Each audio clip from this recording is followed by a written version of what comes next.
दोस्तों नमस्कार। आप सभी का YouTube चैनल में एक बार फिर स्वागत है और लेके चलता हूं आपको फिर चर्चाओं की ओर।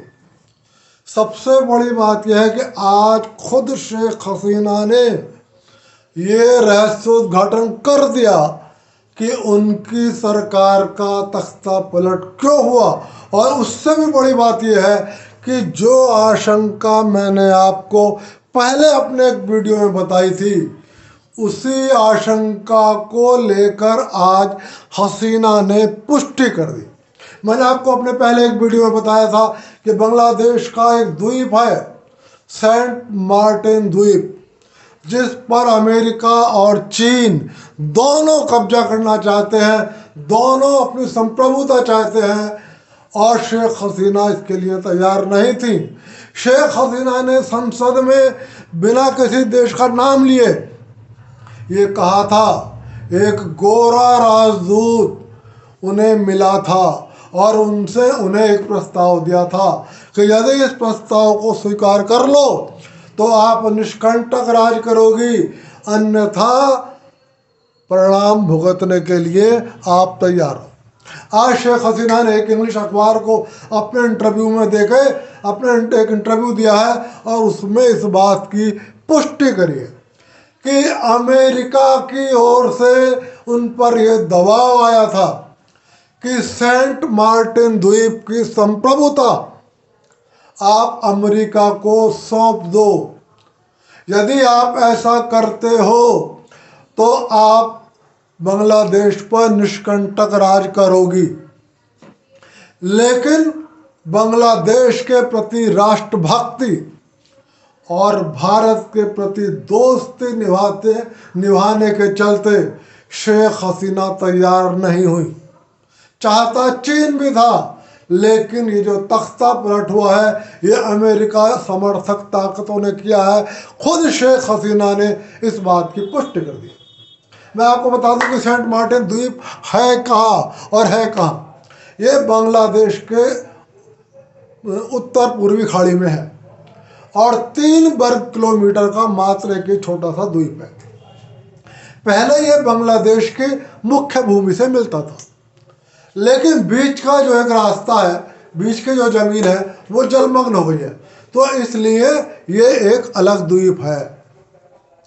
और इसका नाम सेंट मार्टिन एक ईसाई पादरी ने किया था। यहाँ 3700 के लगभग लोग रहते हैं और सभी के सभी ईसाई हैं। बहुत सुंदर है द्वीप, बहुत मनमोहक है यह द्वीप, और वहाँ पर परवाल सहित बहुत सारे विविध प्रकार के जैश्म उस समुद्र के उसके आसपास के इलाके में खनिज हैं।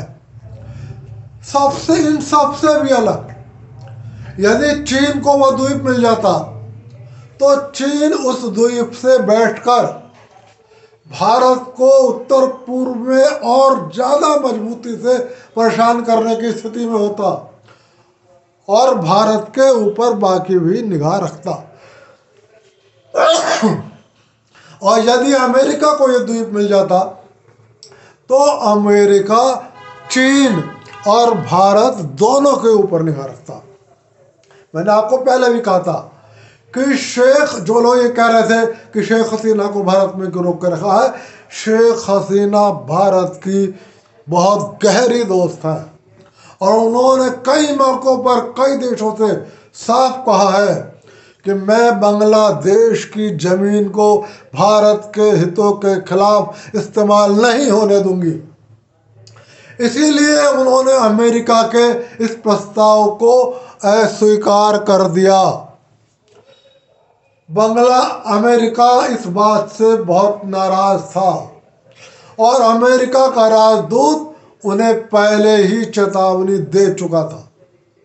शेख हसीना ने यहाँ भी ये तभी कहा है कि अमेरिका की BNP, बांग्लादेश नेशनलिस्ट पार्टी, जिसके अध्यक्षा बेगम खालिदा जिया जेल में थी, उनसे यह डीलिंग हो गई थी कि यदि आप चुनाव जीत जाती हो तो इस आइलैंड को अमेरिका को बेच देना, अमेरिका यहाँ पर अपना एक सैन्य बेस बनाएगा।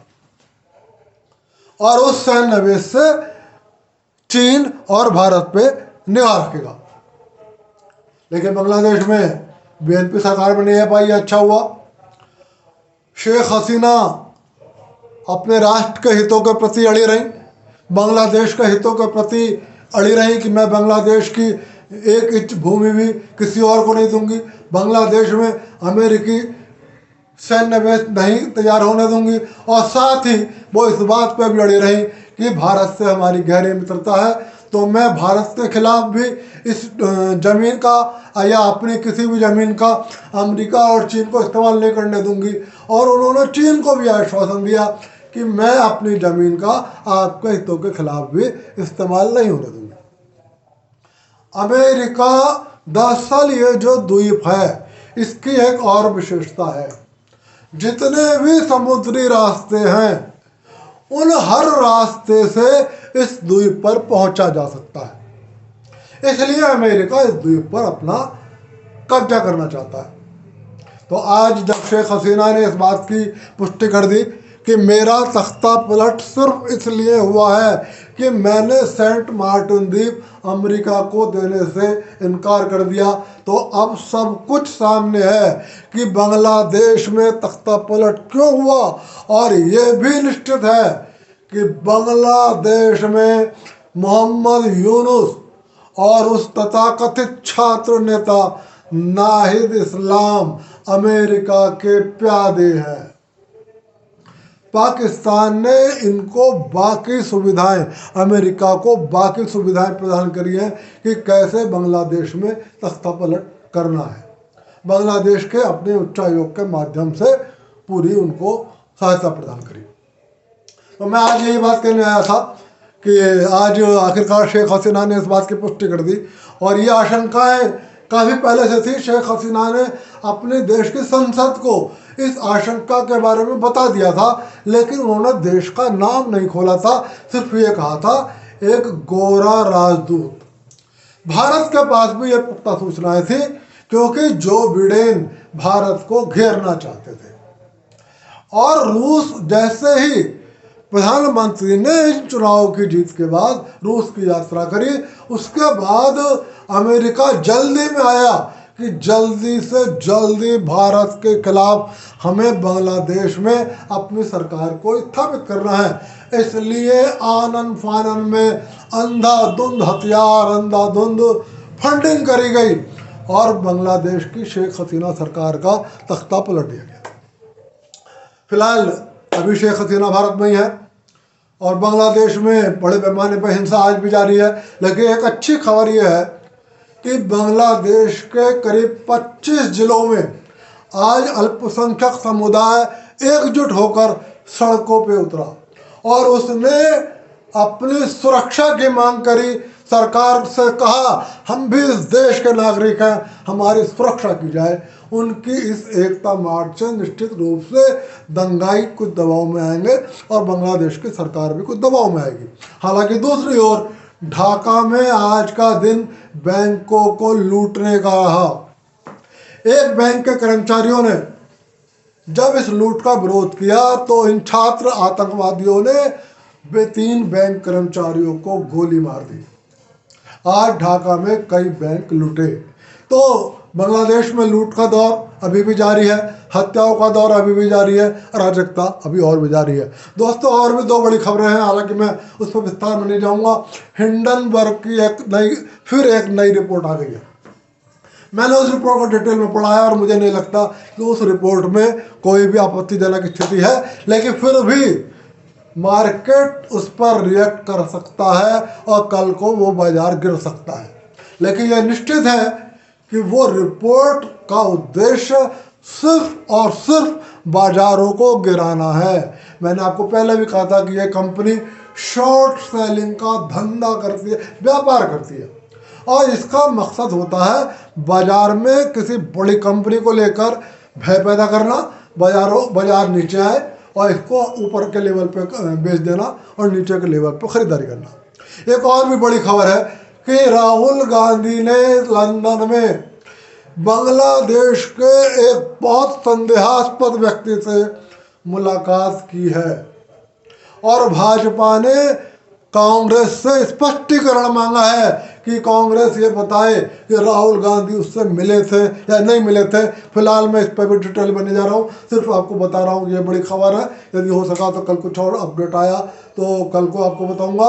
हालांकि मैं भाजपा से भी नाराज हूँ, क्योंकि मेरे विचार से भाजपा राहुल गांधी से तो ये पूछ रही है, लेकिन भाजपा को भी जवाब देना होगा।